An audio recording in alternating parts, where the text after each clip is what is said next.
Fashion shows होते हैं कलीसियाओं में।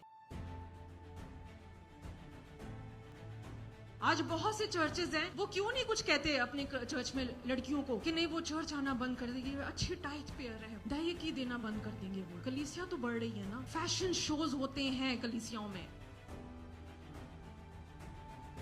कि जब आप छोटी छोटी टी शर्ट्स पहन कर आएंगे तो करते रहेंगे ना सारा वक्त ऐसे। इतने इतने तस्वीरें खिंचवाई होती हैं औरतों ने, मुझे इतनी शर्म आई। मैंने कहा चर्च आप ऐसे आते हो, अपने हर जगह का एक ड्रेस कोड है। आप जब जाते हैं, सेफ्टी वाले जो होते हैं, आपका एक ड्रेस कोड है ना कि आपने टोपी पहननी है, सेफ्टी शूज पहनने हैं। तो फिर हम चर्च के ड्रेस कोड को क्यों नहीं फॉलो करते? सॉरी टू से मैं आपको बोलना चाहती हूँ कि वेस्टर्न कल्चर ने, वेस्टर्न पास्टर्स ने बहुत दिमाग खराब कर दिया है पाकिस्तानी और इंडियन कलीसियाओं का। इंडिया में एक बहुत बड़ा चर्च है और उस वहाँ की चर्च की उस खादमा ने मुझे पर्सनली बताया, कहती है कि हम एंटर नहीं होने देते अगर औरतों ने स्लीवलेस पहना होता है या उन्होंने कसी हुई जीन्स पहनी होती है। तो मेरी उन बच्चियों से दरख्वास्त है जो चाहती हैं कि उनका हेड जो है वो कवर्ड हो, चर्च आपके लिए जो है वो दुपट्टा लेकर आया है, चुन्नियाँ लेकर आया है। आप अपने हाथ उठाएं, हम आपको ये चुनरी देना चाहते हैं।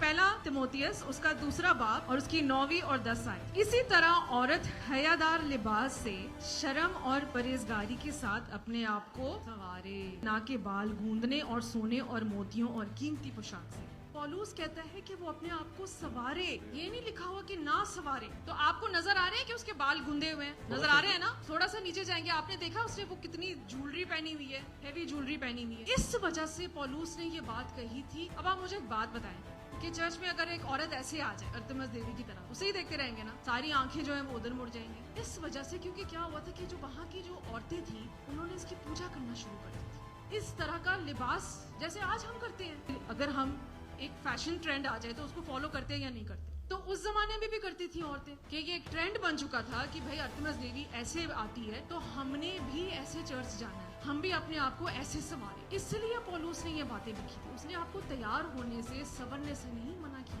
हयादार तरीके से, हयादार लिबास पहनकर। तो ये कमी हमारे पास्टर्स की है कि हम मना नहीं करते। आज ऐसी तालीम क्यों आई है? क्योंकि ये जरूरत बन चुकी है। अब जब उसने कलीसिया को खत लिखे, क्या उसने सिर्फ यीशु के बारे में बताया या उसने ये सब बातें भी बताई? ये बातें कहना जरूरी थी तो पौलुस ने ये बाइबल का इसका हिस्सा बनाया। इन खतों में लिखा कलीसियाओं को कि तुम्हारी कलीसिया में ये डिसिप्लिन होना चाहिए।